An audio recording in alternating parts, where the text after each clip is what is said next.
Hello guys, welcome to my another blog. তো আজকে আমি কি রাত্রে আয়োজন করলাম খাওয়া দাওয়ার, চলো তোমাদের সাথে শেয়ার করব। সাথে কিন্তু অর্ণব আছে, আমাদের ফুটুও আছে। কি আয়োজনের ওই দেখো, ফুটু তো সবসময় লাফাইতেই থাকে। তো চলো কি আয়োজন করতেছি তোমাদের সাথে শেয়ার করব। আর একটা আয়োজন হয়ে গেছে, সেটা হচ্ছে আমার চুষি পিঠা। তো চলো ওটা তৈরি করছি, ওটা দেখাই। তো দেখো আজকে কি রান্না বান্না করলাম আমি।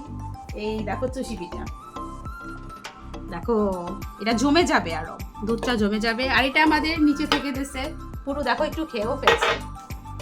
তো চলো রুটি বানাতে চলে যাই। দেখো আমি হচ্ছে ফ্রিজে গুছি করে থুইছিলাম সকালে, তো এখন গুছিটা নিয়ে নেব। আর এই যে গুছি, আর এখন শর্টকাটে রুটিটা বানানো শুরু করব। আসো, তো এই যে রুটি বানানোর জন্য প্রস্তুতি চলতেছে,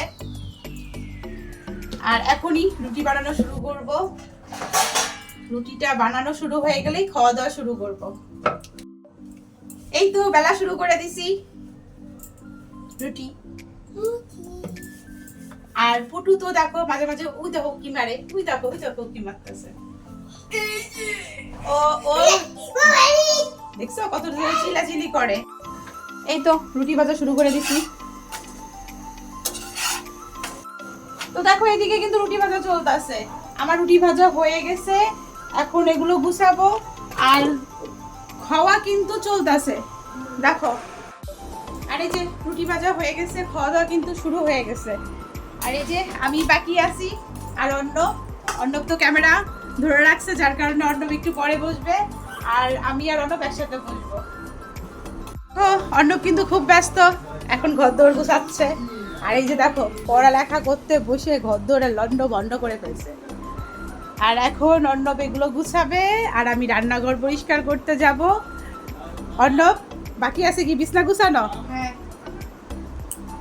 তো ফুটু দেখো তার খাওয়া ভালো লাগতেছিল না ওগুলো, সেজন্য সে আম দিয়ে রুটি দেখাচ্ছে। ফুটু তোমার ভালো লাগে নাই? হ্যাঁ, চুষি পিঠা ভালো লাগে নাই? ও এখন আম দিয়ে খাবে, ওর আম অনেক পছন্দের, সেজন্য আম দিয়ে খাচ্ছে। এই তাড়াতাড়ি কর, বিছনা গুছা তাড়াতাড়ি, কমপ্লিট করো তাড়াতাড়ি। অনেক রাত হয়ে গেছে, কিন্তু ঘুমাইতে হবে। তো গাইস এখন আমরা ঘুমাবো। তো অন্য কোনো ব্লকে দেখা হবে। আজকের মতো টাটা, বাই বাই। অন্য টাটা দিয়ে দাও, টাটা।